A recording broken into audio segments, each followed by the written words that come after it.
Hi ಮಕ್ಕಳೇ, ಇವತ್ತಿನ ನಮ್ಮ ಕತೆ ಬುದ್ಧಿವಂತ ಮಂತ್ರಿ. ಒಂದು ಕಾಲದಲ್ಲಿ ದಶದಿಕ್ಕುಗಳಲ್ಲೂ ತನ್ನ ಸಾಮ್ರಾಜ್ಯ ಸ್ಥಾಪಿಸಿ ವೀರಾದಿ ವೀರನಾಗಿ ಬಾಳಿದ ಮಹಾರಾಜ ಅರ್ಜುನವರ್ಮ.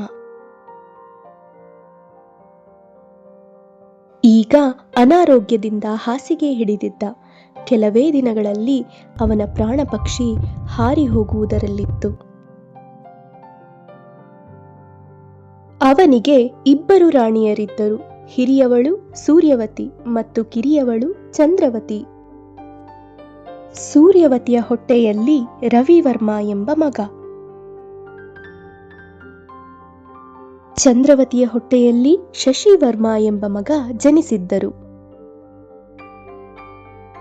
ಇವರಿಬ್ಬರು ಅರ್ಜುನವರ್ಮನಿಗೆ ಪ್ರೀತಿಯ ಸುಪುತ್ರರಾಗಿದ್ದರು.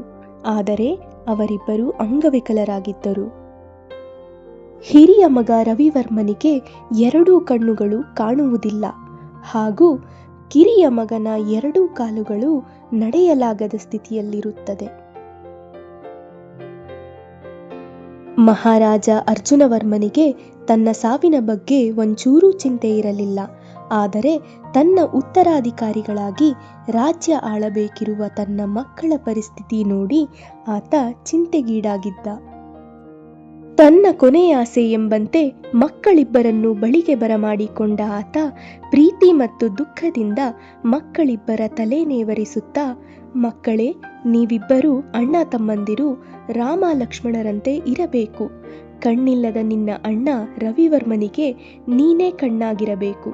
ಕಾಲಿಲ್ಲದ ನಿನ್ನ ತಮ್ಮ ಶಶಿವರ್ಮನಿಗೆ ನೀನೇ ಕಾಲುಗಳಾಗಿರಬೇಕು. ನೀವಿಬ್ಬರೂ ಒಬ್ಬರಿಗೊಬ್ಬರು ಕಣ್ಣು ಕಾಲುಗಳಾಗಿ ಪ್ರಜಾಪಾಲಕರಾಗಿ ಈ ರಾಜ್ಯವನ್ನು ಕಾಪಾಡಬೇಕು. ಯಾವುದೇ ತೊಂದರೆಯಾಗದಂತೆ ನಿಮ್ಮಿಬ್ಬರ ಕೈಯಲ್ಲಿ ರಾಜ್ಯಭಾರ ಮಾಡಿಸುವಂತಹ ಮಹಾಬುದ್ಧಿವಂತ ಮಂತ್ರಿಯೊಬ್ಬನನ್ನು ನಿಮಗೆ ನಾನು ಕೊಡುತ್ತೇನೆ. ಇದೇ ನಾನು ತಂದೆಯಾಗಿ ನಿಮಗೆ ಕೊಡುವ ಮಹಾಕಾಣಿಕೆ ಎಂದು ಬುದ್ಧಿ ಹೇಳಿ ಧೈರ್ಯ ತುಂಬಿದ.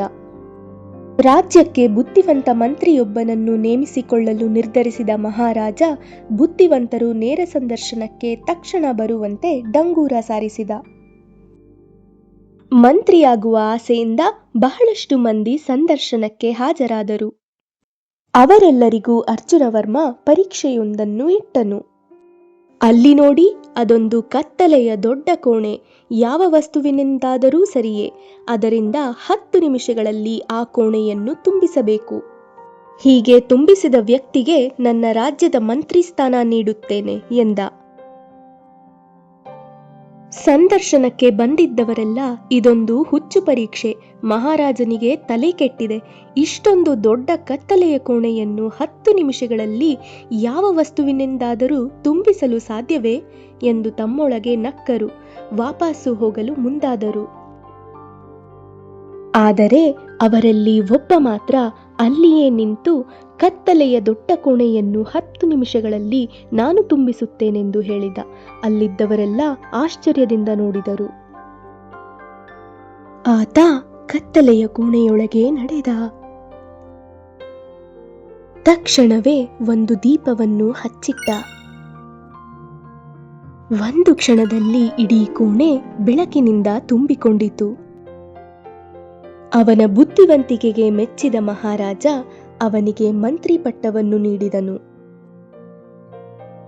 ತನ್ನ ಮಕ್ಕಳಿಬ್ಬರನ್ನು ಅವನ ಕೈಗೆ ಕೊಟ್ಟು, ಈ ಬುದ್ಧಿವಂತ ಮಂತ್ರಿ ನನ್ನ ಮಕ್ಕಳನ್ನು, ಮಕ್ಕಳಂತಿರುವ ನನ್ನ ಪ್ರಜೆಗಳನ್ನು, ನನ್ನ ಸಾಮ್ರಾಜ್ಯವನ್ನು ಕಾಪಾಡಲು ಅತ್ಯಂತ ಸಮರ್ಥನಿದ್ದಾನೆ ಎಂಬ ಸಂತಸದೊಡನೆ ನಿಶ್ಚಿಂತೆಯಿಂದ ಪ್ರಾಣ ಬಿಟ್ಟ.